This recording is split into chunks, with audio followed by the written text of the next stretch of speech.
A quiet storm is brewing in American trade policy, and it's about something as ordinary as kitchen cabinets and furniture. At first glance, it doesn't sound dramatic. Tariffs on home goods? That's not front-page news. But behind this small story lies a massive shift in how the U.S. government is trying to rebuild its manufacturing base, and it could change the price of everything from your dining table to your next remodel. Because those ordinary products are now at the center of a new economic fight, one that pits American manufacturers against global suppliers, consumers against inflation, and politics against practicality. Let's unpack what's happening. In a surprise move, the U.S. government has imposed tariffs of up to 50% on imported kitchen cabinets, wooden furniture, and related materials, mostly from China and Vietnam. The official reason? To protect domestic manufacturers from unfair competition and illegal dumping, where foreign producers flood the market with cheap goods sold below cost. On paper, that sounds patriotic. Protect American jobs. Bring back factory production, reduce dependence on imports. But as always with trade policy, the story gets complicated fast. Over the past 2 decades, the U.S. furniture industry has been hollowed out. Factories closed, production moved overseas, and American towns that once thrived on woodworking, places like Hickory, North Carolina, and Grand Rapids, Michigan, watched their industries collapse. Why? Because labor costs in Asia were a fraction of those in the U.S., and global supply chains made it easy for big retailers to import cheap products.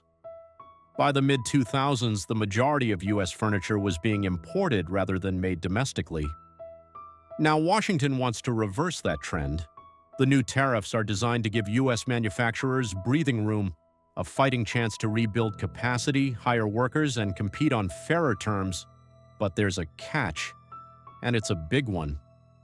Tariffs don't just punish foreign exporters. They raise prices for American consumers and businesses, too. Every cabinet maker, furniture retailer, and home builder who relies on imported components now faces higher costs. That means your next kitchen renovation might get thousands of dollars more expensive. And for small U.S. businesses that assemble or sell imported parts, these tariffs are a serious threat. Many of them don't have domestic suppliers to turn to, and if they do, they can't match overseas prices. So while Washington is trying to revive Made in America, it's also risking higher inflation at home. The political timing isn't accidental. Election season is heating up, and both parties are leaning into economic nationalism, promising to defend American workers and punish unfair trade. But in practice, tariffs are a double-edged sword. They protect some jobs and threaten others. For example, a U.S. furniture factory might benefit, but a retailer like Home Depot or a cabinet installer in Ohio might lose business when customers postpone remodeling due to higher prices. This policy also has ripple effects far beyond wood and furniture. China, Vietnam, and other affected nations could retaliate with their own restrictions, hitting U.S. exporters in agriculture or machinery. Trade tensions that start small can spiral fast. We've seen this movie before. During the 2018 to 2019 trade war, tariffs on steel and aluminum led to higher manufacturing costs across dozens of industries. Some companies onshored production, others simply raised prices. The result was a short-term boost for a few sectors and long-term pain for many. So, is this new tariff wave smart strategy or déjà vu? It depends who you ask. American cabinet makers say it's long overdue. They argue that foreign dumping nearly destroyed their industry and that tariffs will finally level the playing field. They're already investing in new equipment and expanding operations, hoping to regain lost ground. But importers and builders say the opposite. They warn that the U.S. doesn't currently have the capacity to replace foreign supply, not even close. Rebuilding that base will take years, maybe decades, and in the meantime, consumers will be stuck paying more. Here's the deeper issue.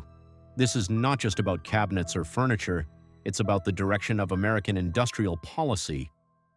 For decades, the U.S. believed free trade was always good, that cheap imports meant prosperity. Now, Washington is rethinking that model. It's moving toward economic security over efficiency, accepting higher costs today to ensure stronger industries tomorrow. And this battle over furniture is symbolic. It's not really about wood, it's about sovereignty. It's about whether America can still make the things it needs, or whether it's permanently outsourced that ability to the world.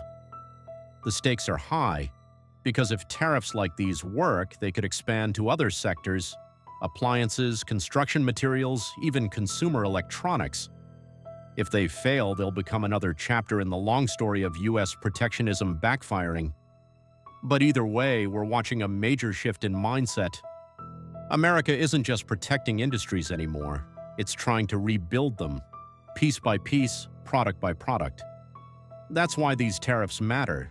They're not just about trade, they're about identity, about whether the next generation of American workers will build the products they use or just buy them. The irony: some of the same AI systems that are revolutionizing the tech economy could soon be optimizing production lines in those very factories. In other words, America's comeback might depend on merging its oldest skills, craftsmanship and manufacturing, with its newest strength, artificial intelligence. That's the crossroads the U.S. finds itself at right now. Protecting industries of the past while building the technologies of the future. Because at the end of the day, tariffs aren't just about economics, they're about control. Control over what a nation produces, how it competes, and who it depends on. And this small fight over kitchen cabinets and furniture might just be the opening round in a much bigger economic war for the soul of American manufacturing